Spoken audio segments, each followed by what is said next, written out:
I'm just a girl from Chicago. So basically, if I work for somebody, I'm a slave, in your opinion.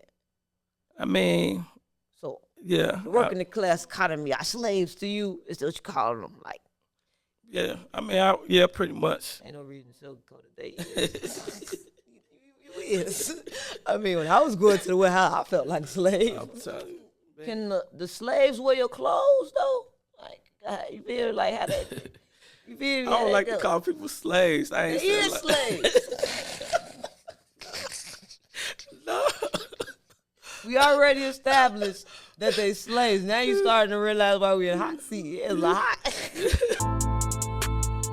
I'm just a girl from Chicago. What they say we're guilty for, they give us a trial. Granny say I'm innocent, trust in the Bible, but I trust in survival. Just a girl from Chicago. Go, what's that word? It's KB Nene, and I'm just a girl from Chicago. And today, I got with me Street Slave Incorporated. You go by your brand. You never told me your name. You want to introduce to me. You didn't introduce me by your name. So, yeah, what's your name? Yeah, my name's Shaheem. Saheem? Yeah. Cool. And you are Arthur from Chicago, right? Right. Okay, great. And you are first Arthur book writer. We get a lot of artists, entertainers, content creators. So we stepping out the box this time. So thanks for coming out and feeling comfortable enough to chop it up with me. That's what's up. For sure.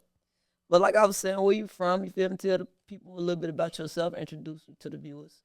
Yeah, to the people out there, man. I'm from right here, man, Chicago. You know what I'm saying? Yep. Just talk a little bit closer to the mic because you got a real low voice. Oh, okay, my bad. Yeah, I'm from right here, man, Chicago. You know what I'm saying? That's what's up. I ain't been here in a minute, but that's where I'm from. You know what I'm saying? And like I said, this like I wrote like 13 books, but it's like one of my little special books. You know, so I think it's a little dope read. You know what I'm saying? Yes, we'll get into the books. We don't get into the books right now. We just want to know who is Shaheem, right? Shaheem. Yeah. And where you from? You feel me? Like you say, you not really from Chicago. I mean, you from Chicago, but you ain't really been here in a while. So where you been? Like, based at? I've been in Texas. I've really been all over, you know what I'm saying? But Right. I live in Texas right now, but you know what I mean? But I still love the city for sure. So how long has it been since you been gone from the rack? Man, it's been a minute. And I'm going to say this because I think if you've been gone from the rack for like longer than 10 years, you really ain't from there. For sure. You know what I'm saying? So I don't want to cap and say like, I don't. It's been over a decade? Definitely. Oh, yeah, you from Texas. For sure, you from Texas. Okay, okay. What made you would like take that transition? Was it like a family thing, like you was young and your mom kind of moved from Chicago to Texas, so you just moved, or it was like one of them situations where you was tired of the rack, you had to kind of get away from all this? Yeah, I mean, you know. to be honest with you, like I move around, I guess a lot, but it was a business move too. Okay. You know what I mean? So that's probably what. So you do think it's bigger opportunities outside of the city? Yeah, definitely. Yeah. I think if you moving outside of your comfort zone, you know what I mean. If you trying to elevate and growth, yeah, I definitely think it's, you know what I'm saying. Yeah. So, but what it was like leaving home, like you was just telling me before the cameras came on, you related to India, Dirk wife, crucial conflict. I think you say like you tied in with them. So how was the transition, like getting up, deciding like, all right, I got to go here for better opportunities, but Chicago, all I know, my family here, all my friends here. Like, what was that transition like for you? I mean, in the beginning, it was tough, you know what I'm saying, because you leaving somewhere, you know what I mean. You going out, venturing out, you know what I'm saying. But now it's more like, okay, it's as long as you prepare for it, you know what I'm saying. Yeah. As long as you prepare for your move, whatever you're doing, you good. For sure. I mean. What they got that out there that the girls be walking down? It's called the Blade or something. Yeah, My niece was telling me about it. She say when you want to go and you want to sell that thing for some money, oh yeah, you go walk down this strip. Yeah, they got something like it's on. Where is that in Dallas? It's on. Cause it's big on that down there. It's big on pimping and selling that thing down there. Texas, you ain't go down there trying to do your 1-2. You mean there was a business move going to Texas. I see you got your shades on in the daytime. You ain't no players. It definitely is. Like, What's up? man, I think it's what is it? Haynes Boulevard or something like that. I don't know the names. You don't tell the people you know. You know what I mean? Like, get drop dropping now. We don't want to let them know we familiar. Yeah. But on your business though, on your brand, Street Slave Incorporated, you feel me? Tell me more about that. How you came up with that name, that concept, Street Slaves is like, I mean, I've been doing that for like 20 years. Street Slaves, cause it's like it's more like a movement, you know what I mean, than a clothing thing. Cause it's like, you know what I mean, it's saying like, you know, either you doing two things in America, you know, you either you on the streets, you doing street shit, street things, stuff like that, or you know what I'm saying, you working for somebody, you working for a corporation. You know what I'm saying? So that's what it's saying. You're a street slave. You know, but yeah, that's pretty much how we came up with that, the whole concept. So you either a slave to the streets or a slave to corporations. Exactly. Interesting. And how long you been pushing that? Like, well, you say you've been doing this for about 20 years, right? Yeah, like since like 2002.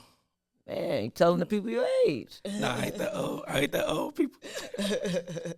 For sure, but 2022, about 5, yeah, for sure. Go to grade. So, like, is it a team of y'all? Like, is it you, friends from college, brothers, people you grew up with? Like, is it an organization? Yeah, it's a team of us. You know what I'm saying? Just a bunch of us. You know what I'm saying? Like you said in college, but yeah. So we got a little mob, you know.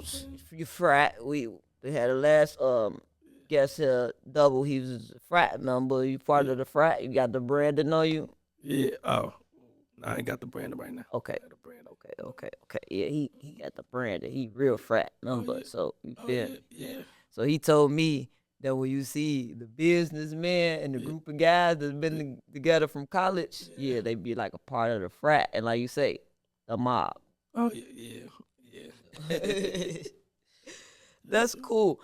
And I love that I've been getting like diversity, like coming to the platform, you feel me, where it ain't just like the ordinary YN or what everybody want to see, where it's like pushing the same type of narratives, you feel me? I love how I get to show like it's different type of people coming out of Chicago. Like we ain't all trying to go and hurt somebody. Like you feel me? Some of us is actually talented, you feel me? Like you, your friends, instead of y'all.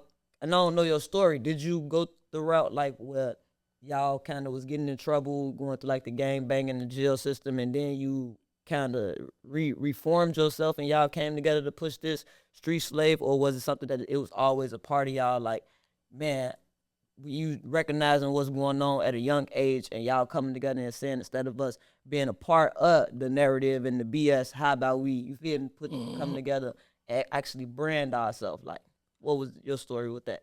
Yeah, you could say that, because you know what I'm saying. Pretty much. Yeah, we kind of like formed something. It was two different things. Yeah, which one applies to you? Okay. Yeah, well, because it was more of a sense of like we was, you know, we just was tired of working, tired of being on the street. You know what I mean? Like, shit, we gonna come. You know what I mean? Let's think about it. Like, we out here slaving. You know what I mean? It ain't just for men, it's for females. It's out there, whatever. But we just got tired of doing, you know what I mean, the same shit, pretty much. For sure. And it's crazy that we kicked off this interview, and it's like your vibe so positive, you come with the book. It's crazy that we kicked off the interview, and I didn't even say the disclaimer, because we've been kicking this whole, you feel me, the vibe been cool, and I think we're going to have a real good conversation. I don't even think won't have to, but just in case, because they don't telling what's going to come out of my mouth. Let me get that out the way. Okay. Everything that we say on this podcast is for entertainment purposes only. Please do not get yourself, about something I said.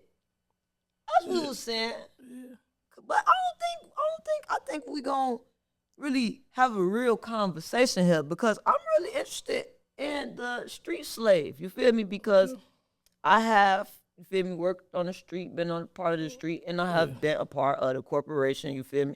And now I'm stepping into the self-employment, you feel me, entrepreneurship of it. So I feel like I'm kind of like been a part of all three. So I want to kind of know where I stand with that, you know? But Street Slave can be kind of, it's like a controversial title. You feel me? Like, people hear that, Especially like when you trying to get into corporate America, like you ever receive any like negative backlash for that? Like, Yeah, yeah. so tell me a little bit about that. Yeah, because then people looking at the name like they see the T-shirts we got say slave on it. You know what I'm Right, saying? that's So, what I'm thinking. And I'm like, that kind of scare people away a little bit when they see slave. They automatically think like, oh, yeah, Black Panther. right. Yeah, but yeah, I think because it's like, yeah, like for example, okay, I did like an interview. I did an interview with a newscast in Memphis because we used to go like different states, from state to state. You know what I mean? And I explained to the news people, you know what I mean? I'm like, look, this is what it is. And once I explained to it, they understood it. You know what I'm saying? They was like, oh, okay, I see what it is. And then we broke it down. Just broke it down on the IG. If you look on our little IG, it tell you exactly what it is. You know? Well, for the people that's not following you on IG, tell them, make them want to go follow your IG. Break it down to me, because I don't know. Yeah, it's just basically what I'm saying. Like, it's just, you know, you coming from the streets. You know what I'm saying? Either you living on the streets in America, you know what I'm saying? You living on the street, you doing street shit, doing street things, or you working for a corporation, you know what I mean? But the goal is to not be on that, you know what I'm saying? All right. Do your own shit. So what is the goal? Like, what is y'all trying to persuade people to do? You know what I'm saying? Get up out the streets, be this, you know, entrepreneur, you know what I'm saying? Be your So that's own. the goal, entrepreneurship. So it's Yeah. basically getting the people to understand. And I stand behind that strongly. For sure, I stand behind that strongly. And I don't think people understand the importance of ownership and, you feel me, entrepreneurship instead of going and having to work on somebody's time for how they want you to work, tell you what to do, and they pay you what they want to pay you, opposed to you figuring out something tangible to sell or whatever to bring an income to yourself. So Exactly. Yeah. I definitely feel it. You feel me? But how did you address the backlash where you say you broke it down to them so they kind of pretty much got it when you sat down and explained to them, like, okay, street slave, we're just trying to get Black people or young brothers to understand entrepreneurship. We're not really trying to come off as offensive or controversial. Yeah, pretty much. I had to we had to like really be out there in the field. You know what I mean? We had to go to different little cities to set up tables and T-shirts out there. Woo, woo, woo, like, Oh, so y'all did this, like y'all hustled this basically like how people hustle music, how I hustled my lemonade. Like y'all got out here like boots on the ground and then put it in their face and like made them know what it is to be y'all put it in their face basically.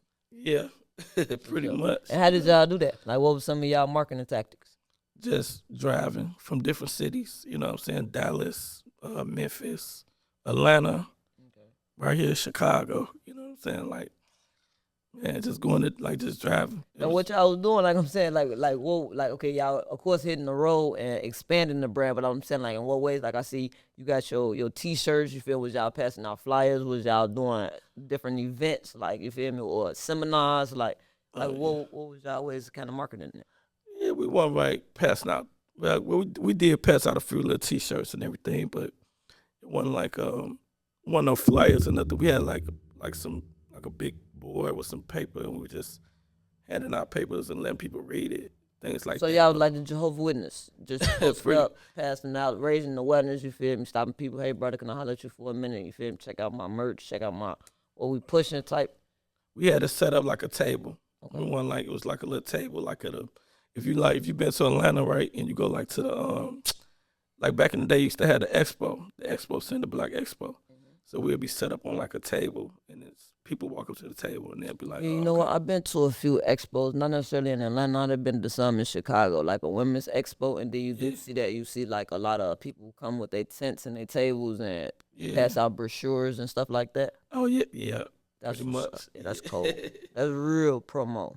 So y'all like put, and I see like you ain't got cheap material clothing, so I see like y'all put a real budget and you feel me, really put real resources and time into this. It wasn't something y'all just threw together. You feel me? Y'all all came together and decided like this is something we want to do, and y'all put the resources in it to make it work.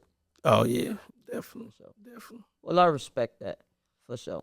But but to close that part out, you know, we be wanting people to get to know you. You feel me? So they can kind of feel you out, see how you coming, what you represented.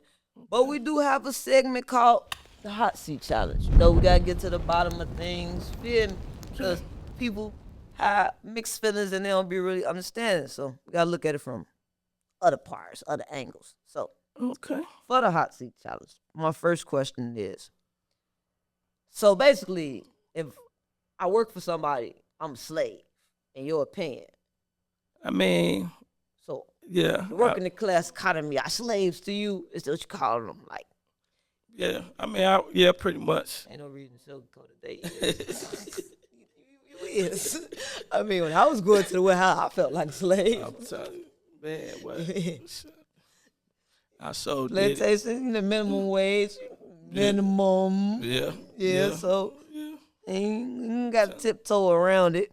You feel me? But what made you realize that? Was it the same thing that happened with me? Like you was just breaking your back and getting up every day going, you like, man, this is a plantation. Man, yeah.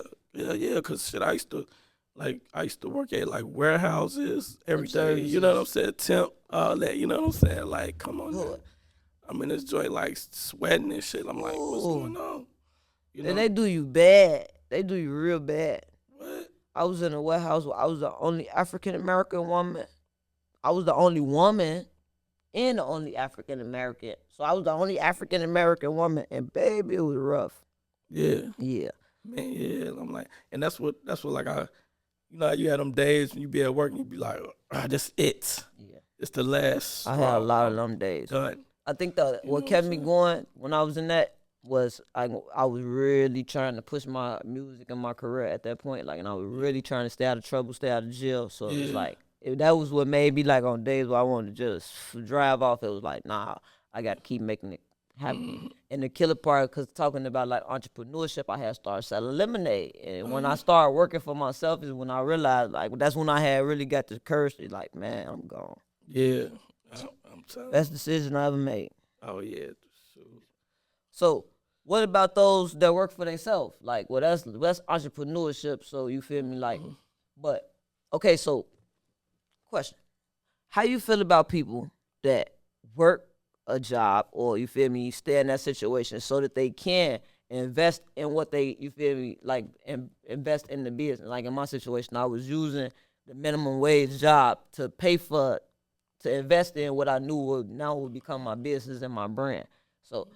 Is that still like a slave mentality? How you look at that type of mentality? I think that's dope because that's what you're supposed to do. You know what I'm saying? If you work for somebody, you're supposed to be like, keep that mentality. Well, I'm finna get up out this shit. Like I'm finna take this because it's America. You know what I'm saying? Like what you do with it ain't how much you make, it's what you do with that money, with your money.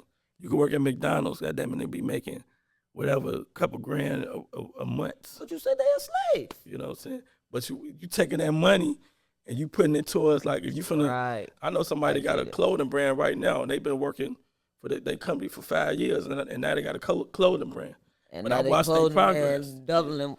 Yeah. I get it. You know I get it. It's just for the people who don't get it. Because like I say, I already kind of went through it and experienced it. So I get it 100%. And I don't disagree on no level with what you're saying. I think that's the best thing that you can do, and I do agree that if you is working in a smaller situation, you feel me, as a slave, saving up to buy the plantation. Folks, I'm great. Don't just be in here, and you think this is the final destination, for sure. So, would you okay? So you got the slaves, you got the entrepreneurs. Now, when it comes to you. Can the slaves wear your clothes though? Like you feel like how they? You feel me? I don't like to call people slaves. I ain't saying slaves. No. We already established that they slaves. Now you starting to realize why we in hot seat. It's hot. No, for sure. But or do you want them to take their little coin? Come grab your merch. Yeah. If you're going to be a slave, come shop with me at least. Right. Nah, I mean, I'll say that, but that's cool, but nah, yeah. Yeah, no. For sure. But, like, who is your target audience and the age group that you really trying to, you feel me, gravitate to you the most? we was okay. So we started. We was like targeting people like young, like from I would say high school to the people that was rocking with it. Everybody that was fucking with it. They was like 18 to 40. You know what I'm saying? And then a lot of people that's in prison was really fucking with it. You know what I mean? People in the joint like prison. They was really messing with it. So yeah. So that's what you really trying to like. You feel like that is still today your main goal. Do y'all do that? Like going to the jails and like speaking to prisons and stuff? I mean, I used to work as a prison guard. You know what I mean? So We're gonna get to that for sure. But For sure. Yeah, we're gonna get to that. I gotta see that in my questions. You was a prison guard. You ever been a prisoner? yes, So you've been on both sides of the definitely. spectrum. Okay. Okay, cool. For sure. But now we'll get into, you feel me, your book, your fifth book, Street Prisoner, about your flaws in the prison system. Since you just said, you feel me, you been to jail, so I actually been in jail, so you feel me. And flaws you see in the prison system by you being, you've worked in the prison system, so you kind of got to see both sides of it. You feel me? What's some of the flaws that you see About what prison? about like I say, about being as far as the inmate side, like going through the prison system, because there's a lot of messed up things in jail. You feel me? Mm-hmm. There's a lot of discrimination and a lot of inhumane living. You feel me? And then you got on the as a CEO, you feel me? How was that? Like you was a CEO, like you feel me? Tell me a little bit about your experience. Well, first of all, I was a CO before I was an inmate, but as a CO, you know what I'm saying? It was a lot of like corruption. Wait. So you was a CEO, and then you went to jail. Yes. Crazy. How that happen? I know they was excited to see you coming in. Nah, I was a cool CO though. I wasn't like. Oh, so they came in. Man, what happened, bro? Yeah. What they charge you with? I'm like, oh man, I'm in there. I'm like, oh shit. Yeah. But nah, it was like as a CO, it was a lot of corruption. You know what I'm saying? I did it for like 3 years. It was just a lot of corruption. Yeah, you been in there, gave you a lot of insight. Like, when you say corruption, like, because it ain't a lot of money being circulated in there, is it? Yes, it is. Through the top level, the corporate level, though? No, it's money, but you getting it other ways. You doing it through inmates, whatever. You doing business with the inmates. That's where the money coming from. So that's how they be getting all this stuff in there. So they pays off the guards and the wardens and all that. So that's what you mean by corruption. So it's basically like a whole little city being ran. Pretty much. In here. You hear that a lot. Like, for real, though. Like, you hear that a lot of people say that all the time. Like, it ain't nothing that ain't going on outside of jail that is going on inside of jail. Like, they get the same type of drugs. Everything. It be crazy. I just know they tattoos be raw. Some of them be bad. But the feds, my brother came out, his tattoos look better than anything I ever seen. How y'all do that? He like, we ain't supposed to hide this, so don't be Those too folks loud. got them guns. They got them tattoo guns. Like, I saw a dude make a whole gun, and he was in there. Oh, so they make this type of stuff. So sometimes it ain't the CEOs bringing that stuff in. Yeah, nah. I don't folks. That's crazy. They be talented with that type of stuff. People in jail real creative for sure. Yeah. For sure. So, did you do anything to help with the flaws and the corruption and everything that was going on now when you was working and when you had that type of access? So you kind of just manage? Well, let me see, sir. Because when I went there, I really didn't apply to be a CO. I applied to be a counselor. You know what I'm saying? To work so there. You got education in that field? Yeah. Okay. Yeah, counselor. I used to be a counselor. I went to school for that, and they said, Shaheen, we don't need counselors. We need correctional officers. So I was like, oh, okay. I was like, I never did this, And they was like, oh, well, we'll train you. That's what they said, So they got me right in, yeah. That's crazy. Yeah, it was a minute ago. That's a big step down. Yeah.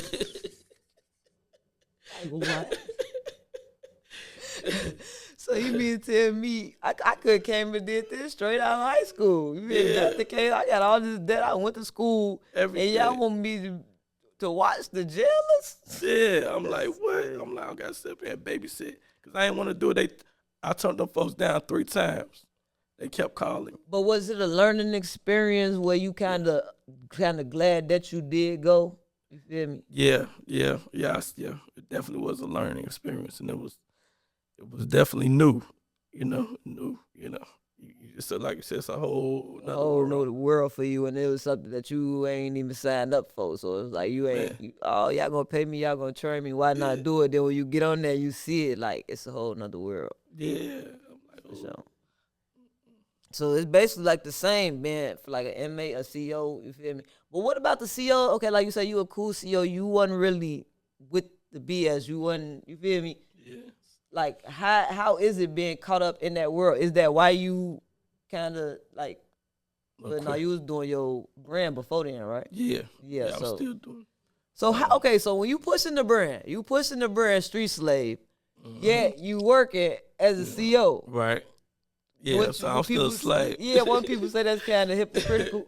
Yeah, but because I think I kept that mentality. I still had that mentality. You know what I'm saying? Because it's just like if you want to do something, it's like, okay, if you work for a company or you work for somebody, you've already left that place in your mind mentally. It's already, you know what I'm saying?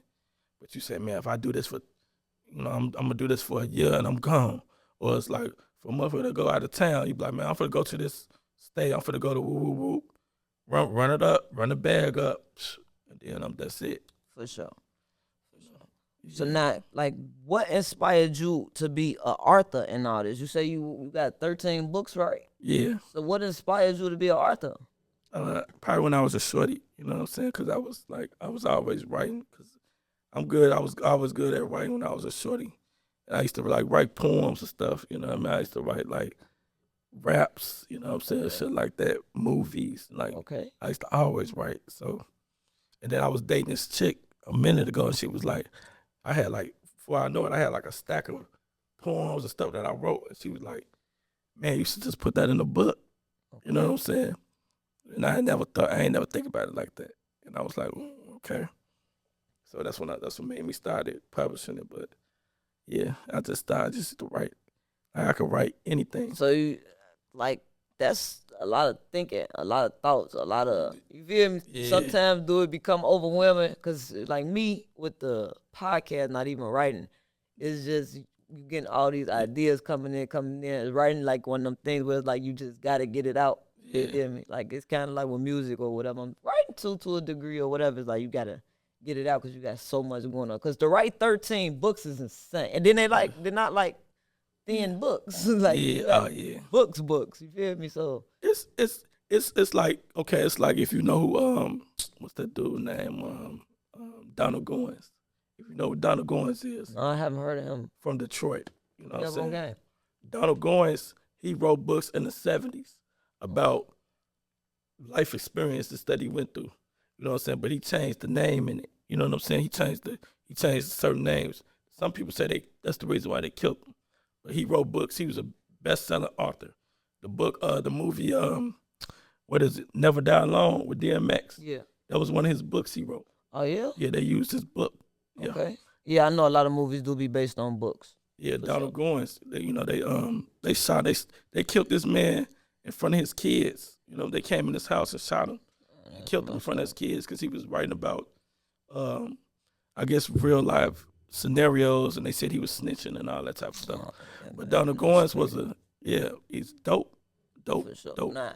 What's the scope of your books? Like I know, like when I was taking writing classes when I was going to school, they were saying like you either like trying to persuade, entertain, inform, raise awareness. So like in your books, would be kind of like your scope. Is you coming in and you just writing down your experiences, or is you giving game? You feel me? Or is it for entertainment? What's your scope? Go. What's that word? It's KB Nene, and I'm at Iron Team Studios, where they have the best mixing and mastering and the top-notch security, cameras everywhere, so you can feel secure and safe while you record your music. You can also come and record your content. And if you're interested in starting a podcast, or if you need a location to film your podcast, your set can look like this. We got A1 quality, A1 cameras, A1 production. Come tap in with my people. You can book your time slot at www.ionteam.com. Lock in. Yeah, so mean, I was just saying, I'm gonna just say it's entertainment. You know what I mean? But yeah, some of the books I wrote is based off, life experiences. But I don't like to use real names. For You know what I sure. mean? So Stuff is they like give that. like, is it like a autobiography type thing? Like, were you telling your life, or is just you talking about certain stuff and then you talking about how it relates to what you talking, like certain life events that are related to what you talking about? I'm right. Well, I would say certain life events, but it's just different names. It's just some Different real names. life events, but different names. You know what I'm saying? For sure.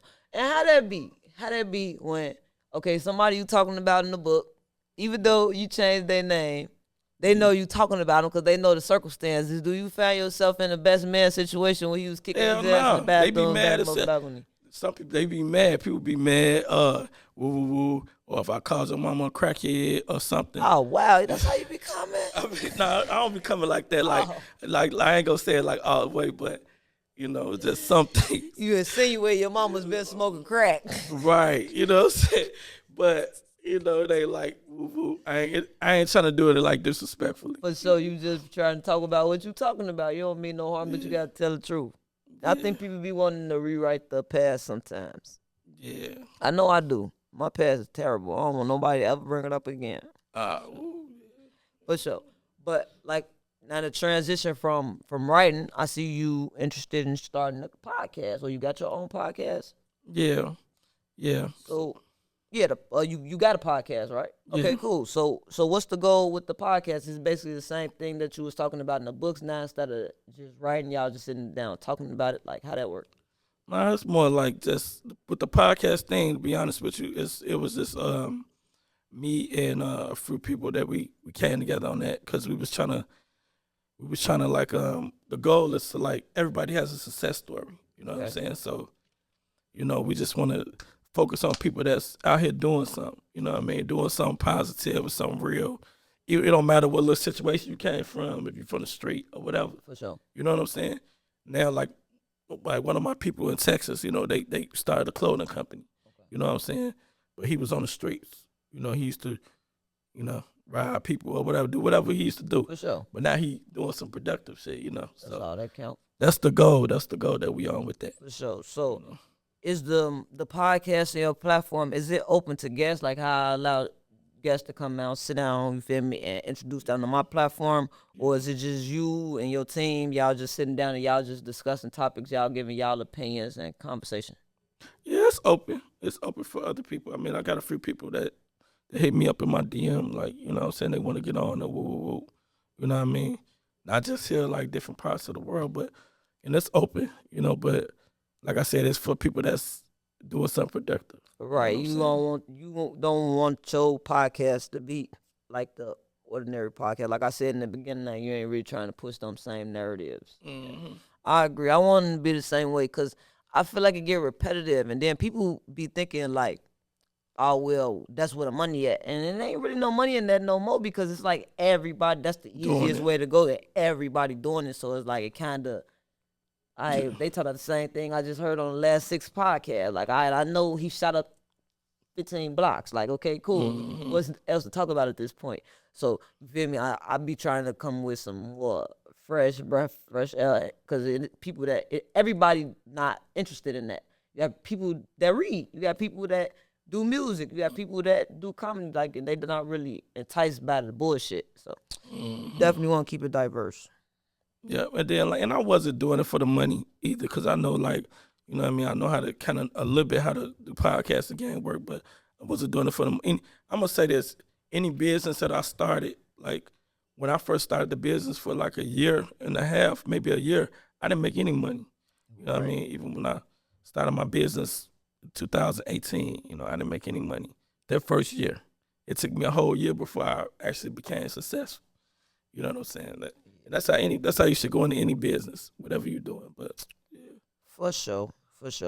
Now you say the people that's actually doing something, that's the type of guest you want. But like when you say doing something, what you mean? Cause the drug dealer doing something, and he come in, you feel me? And he can talk slick and make it seem like he's running a lucrative business. You feel me? So like, how do you decipher from who's on what I'm on and who's not. Okay, so yeah, that's good you said that because I just had a conversation with my brother yesterday. He was like, "Man, I don't want to." Like he a street dude, so he like, "Man, I don't want to go on your show. You know, I can't promote when I'm stuff." I'm like, "Well, okay, you could talk about something else. You know, you could talk about, maybe how you came out your situation. You know, you came out the feds or whatever. You know, and now you doing something positive. Or you driving trucks, or you know what I'm saying, whatever. But you know." Yeah, let's talk about that for a second. Like, okay, on your podcast, say we was on your podcast. What's some of the things that we'd be talking about? Like, you feel me? We talking about you, talking about the music, the books, all that. Like, what's some of the scopes? Like, if I was to come be interviewed by you on your podcast, you feel me? What's some of the things you would want to talk about with me? I mean, I guess your success. Like where you came from, and to where you are now. You know what I'm saying? So what you doing and your goals and where you want to go in life. You know what I'm saying? Where you want to be at, because everybody got different goals. You know what I'm saying? And what they want to do. For sure. So for sure. That's the main thing. So you said you do music, because I do remember you said it earlier. You wrote poetry. You feel me? You was writing songs, so you tapped into the music a little bit. I mean, I used to like write. At some point. I don't really do the music, to be honest with you. I used to write like, okay. Yeah. Then you got the books. Yeah. Then you got the podcast, but you also have movies. Tell me a little bit about that. I mean, it's more like not movies. It's like I will write movie scripts. Okay, so you not behind the camera.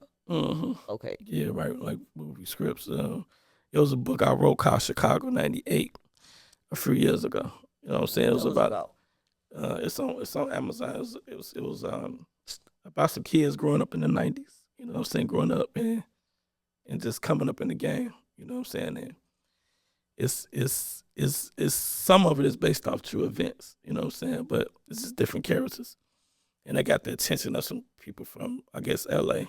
and Hollywood. So they like the writing style. They like my little style how I write, because it's real. If you read one of my books, it's real gutter. You know what I'm saying?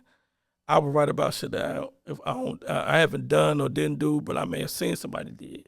You know what I'm saying? So it's church. It's just church talk. There you go. Gotcha. Yeah, you know what I'm saying? So, Gotcha. Yeah. So. For sure. Yeah, you actually had sent me that book. So yeah, I checked that book. You feel me? Yeah. You want to get the viewers who looking at your book, they might, you feel me, like the cover, like what we talking about, be interested in it. So you feel me, like you want to entice them a little bit. Yeah, you want to make them want to go spend their money with you, for sure. Yeah, it's not that much, but yeah. Oh, so you budgetable, you economy friendly? Well, yeah. I'm talking about the book. Yeah, not that much. For the book, I think it's like $20 or something.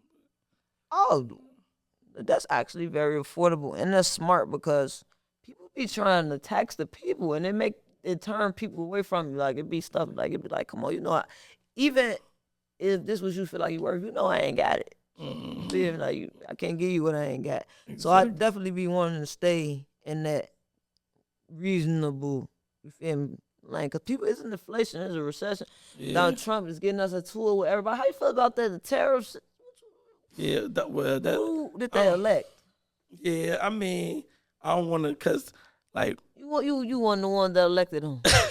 Yeah, damn. Okay, look. He fooled you too. Look. I ain't elect him, but I wanted him to get elected. He fooled us both. Yeah, you know what I'm saying? Cause look, we been bamboozled. Look, man, what? Come on, now. Everywhere I go, it's like, even if I go somewhere with my lady, I remember when we used to wear the COVID mask. I used to have this mask on it, used to say Trump on it, And she didn't even want to go in public with me. You was one of those types. She didn't even want to go in public with me. I'm like, what? Oh my God, you was a real Trump. So, you disappointed? You livid about what's going on? You didn't tell us you were going to do that. I'm like, what? No.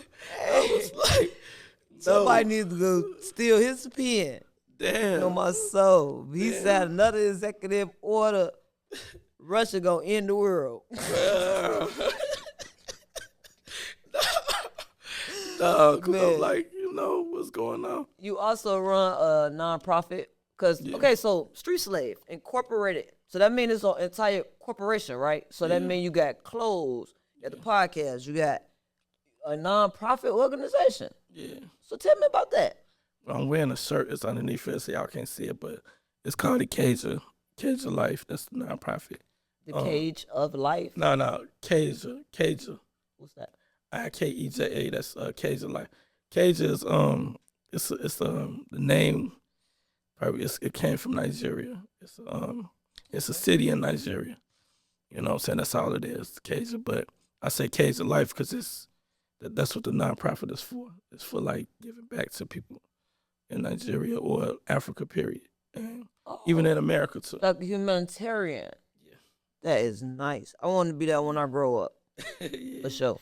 Yeah. Go and like go to different like countries where they real poor and less fortunate and stuff. They ain't got like clean water and stuff.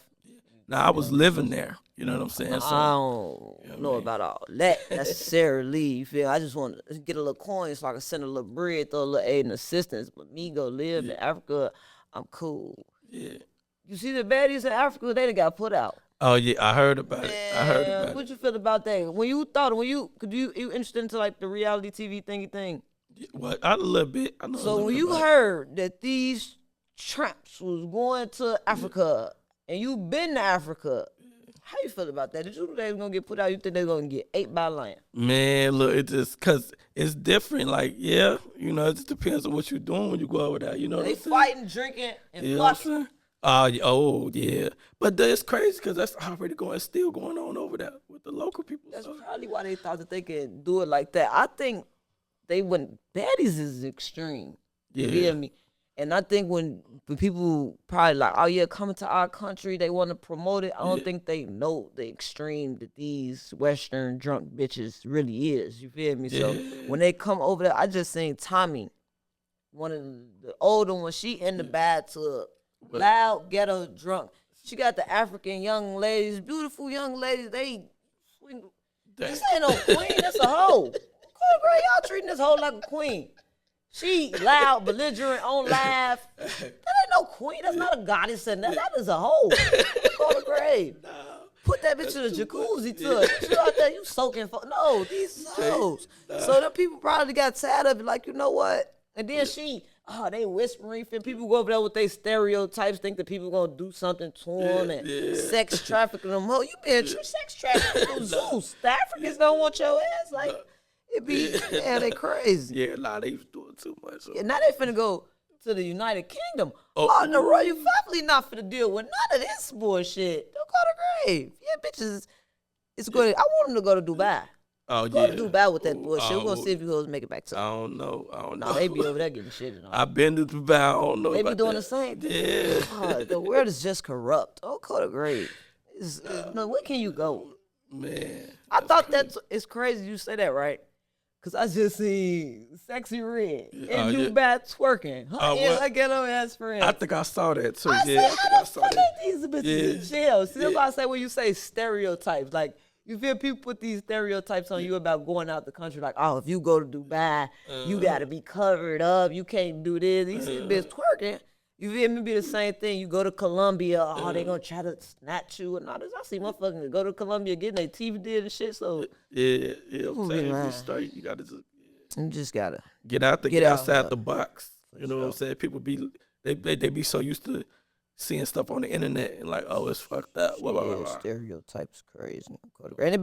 And that be the argument that I be having with these content creators online, because it's the same thing that applies to Chicago. It's this very bad stereotype on the city where people just think like Chicago is just treacherous. Like at one point it was, and it can get like that, but that's not the daily living. Like it ain't just like, you feel me? Like I it's would just say this about Chicago, even though it's little stereotypes or whatever, but because I've been all over the world, but everywhere you go, they love Chicago dudes. I'm telling you. They love Chicago dudes. They love Chicago dudes. Like everywhere, they be like, "Oh, you from?" But it because of that. Because when I went to the Bahamas, all that, it's still because of the drill. Like the drill thing, they fascinated with the drill because they be like, "Oh yeah, King Von, the swag, yeah." You feel they be intrigued by the drill Von, culture. That's the first thing. You know Von, you know Dirk, you know. Yeah, Root, so it'd be like the drill. It's so how much the drill culture influenced the entire world. Like not even just the United States, New York. You feel me? That shit influenced the whole world. It definitely. And you did. know what's on its way now? This baddie shit. These Yeah. bitches is trying to influence the whole world. It's like, y'all got the men out the way, now they working on the women. That's how my That's man crazy. be. Yeah, they. Be crazy. I saw that too. Like, wow, that's crazy. And I saw that on it. And I see you. You said you were a single father. You feel me? Yeah. Yeah. You got kids? How many kids? You feel me? 8. You got 8 kids? Yeah. God damn, you been throwing dick, ain't you? Man. Can't say that. We're gonna bloop that out. You see, I've been working on my profanity. I'm doing good. I've made That's about good. 50 minutes that's in. Yeah, I'm trying to get my coin. That's good. That's good. That's good. You gotta grow. Yeah. You feel Ain't no me? wrong with that. Third Ain't no- grade. It's about Go time. for development. But about the kids, you got 8 kids. Yeah. Boys, girls. How that work? Yep. Boys. About 4 boys. 3. Well, You got 5 big boys. kids or little kids? My oldest is what? 20. Oh, you got grown kids. Yeah. Goddamn. Yeah. Okay. My kids my age. I started young. You know, that's all that was. You know. And how young is your youngest? Shit, probably about 8. Okay. Yeah. You started young and you ain't stopped for a long time, huh? Yeah, I'm done. I might have like 3 more and I'm done. That's it. 3? So you want to have a big family, a lot of kids. Yeah, I mean, not too big, but, you know, just. So with all them kids, how you end up single? Like you got all these kids by one woman? No, I've been married 4 times. You know what I'm Whoa, saying? okay, that's Yeah. interesting. See, now we talking about the books, the business, the brand. Let's talk about you. Okay. You been married 4 times? I didn't even know you was allowed to get married that many times. Yeah. So that's 3 divorces. Yeah. God damn. Yeah, pretty much. You the problem. Well, you know, I ain't gonna. It takes 2. You know, it takes 2. No, yeah, they say You know it what I'm takes saying? 2, but since we talking about numbers, 5 motherfuckers ain't the problem. If you got 5 people and it's probably that one motherfucker causing the problem. You feel me? So we talking in numerical numbers. You feel me? You been fucking up. Maybe. I mean, you know, maybe. But I see you. If you're a single father, Yeah. I mean, you could be a great father, not the best boyfriend or husband. So, yeah, feel that's me? true. How was the situation when you became a single father? I mean, I was raised like my son. I had him for a while since he was like 13. I raised him for like 13 years. Oh, well, one out of Just 8 ain't me. bad. So Yeah. I thought you had like all 8 kids. No. I had Okay. one I was raising for like all his life. Okay. So, yeah. For sure. How was that experience? Man, it was. You know what? That's what made me want to start the nonprofit. But it was gonna be a nonprofit for single fathers because I noticed when I was living with my son, or just me and my son, trying to get assistance, government assistance, it wasn't none for fathers. It It wasn't. ain't. It what it is now?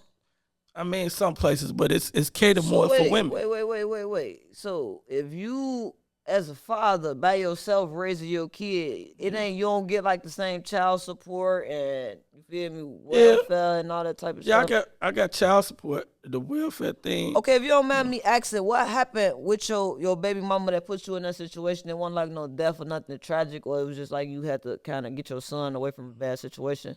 No, she was just a crackhead. You had to get your son away from a real bad situation. Yeah. Okay, cool. Yeah, she still is on that, but yeah, pretty much. But yeah, that's pretty much what that was. That happens. You feel me? So, and that's a respectable father, because you got some men that's selfish. You feel me? And that'll see that situation and they'll more so be focused on fitting for themselves. You feel me? Yeah. They'll leave their kid there like, I wish she ain't gonna do nothing to hurt him the whole time. Baby of his starving, rib showing. So Yeah, she was just trying to use the baby for government assistance. yeah, That's all like she a was check doing. baby. Yeah, pretty much. That's sure, what. Yeah. For sure. So you got your son out that situation. You feel me? How was that for you though? Like, what was the mental strain with that? Because I know that still had to be rough. Like, even though you know this what needs to be done, and I got to do it, but like, you feel me, you still got to deal with the weight of that. So how was that process? Yeah, it was in the beginning. It was rough. You know what I'm saying? Like, lucky the chick that I was dating at the time. You know, she was a school teacher, but she was there for me. You know what I mean? She was helping me whatever way I was working or whatever. But Okay. uh, Also, you put him in like a two, like even though she want his mama, it was still like a 2-parent household type structure you had him in. yeah, That's yeah. good for sure. So it wasn't just you or him trying to figure it out on y'all alone. She was just dating, but we weren't living together. But she used to. My son knew him. You know what I'm saying? So she'll come over or whatever, and we'll help out For sure. stuff like that. I feel that. That's real. For sure. Gotta commend her for that. You feel me? Go to grade. Step up, take up that responsibility. Not necessarily take up that responsibility because you ain't in the house, but I'm sure it was times like he needed to go to her for advice. She was there as like a mother figure. For sure. I honor that. So any advice for men in that situation? You feel me? You feel me? See, they might have a kid, bad situation. They gotta, you feel me, kind of step up, take up that role of both parents. Any advice to them? Yeah, I say because I know a lot of other single fathers and that's out there that's in the same situation. But the thing is, just try to like, what I mean, try not to focus so much on like I know you looking for the government assistance. Just don't focus so much on that because it's really not a lot. You know what I'm saying? Sure. But just raise your child. You know what you're supposed to do anyway. You know what I mean? Raise your child. You know what I'm saying? And do it like that. But Do you think government assistance is a good thing for the black community or a bad thing? oh yeah, I think I posted this too. I think that is any assistance from the government is cool, but keep in mind it's temporarily. You know what I mean? It shouldn't Yeah. be. You got motherfuckers. Go ahead. Because Trump saying in Elon Musk, it ain't even Trump's decision. I think our president is mixed with Elon Musk or whatever, but Yeah. he talking about taking everything. So don't get comfortable with it, whatever. I Yeah. feel like if you want them type of situations, use it as a stepping stool. Don't look at it like a blessing or you hit the lottery. Cause people that feel like that, like if they get Section 8, they hit the lottery. Like Yeah. I'm no, telling you. use it as okay. I'm gonna save my money. I got help, so I can. You feel me? Save and maybe own. I feel like the next step after that should be ownership. I don't think a lot of people feel like that. Yeah, especially while you getting this assistance, you taking it like, okay, this one I'm finna do this. I'm finna, what I mean, I'm doing something else. I'm working on me. You know what I mean, or whatever. But Yeah, I get that.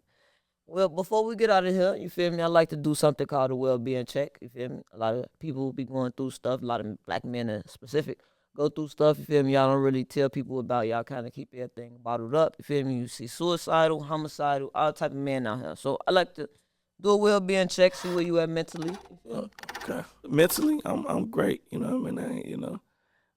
Shit, I'm looking to the future. I got a lot of things lined up, a lot of projects I'm working on. Seem like very ambitious person Oh yeah, yeah. for sure. I think as you get older, you be more ambitious. But Yeah, I think so. Cause but it's supposed to be like that. I think as a kid, you're just supposed to be a kid. But nah, you ain't supposed to be the kid that I was finna. I ain't finna sit here and make any type of excuses for myself. Nah. Fuck that. Stay in school, kids. Right. Stay out the street. right, Go to that right. grade. I'm telling you, for real. For sure. But you feel me? Don't chop it up for too long. Just you feel me? Sit down for a little while. Get to know you. You feel me? Yeah. Get to see how you coming, what you represent. I got a lot of respect for what you doing. You feel me? On Quarter Grade. I appreciate you coming out, rocking with me, sharing your story with me, sharing your story with my platform. You feel me? I look forward to. Like I said, I got your book. I had started it, but I'm a very, very, very busy individual. Every time I open my eyes, I got to be somewhere in 15 minutes. So I ain't really had time to really fully dive into it. But sitting here talking to you, you kind of made me a little bit more interested. So now I want to go because you say it's trenches. I like the hood novels and stuff like that. You feel me? I like shit that I can relate to. So definitely finna check you out. And to the viewers, thank y'all for tuning in with us. Thank y'all for locking in with us. And yeah, we'll catch y'all on the next one. Thank y'all for tuning in. If you want to be a guest on my next episode, or if you want to be a sponsor on the next episode, hit that link. You can send me some merch. I can promote you, tag you on my Instagram socials. We can collaborate. So hit me up, hit that link. Let's lock in. Let's work.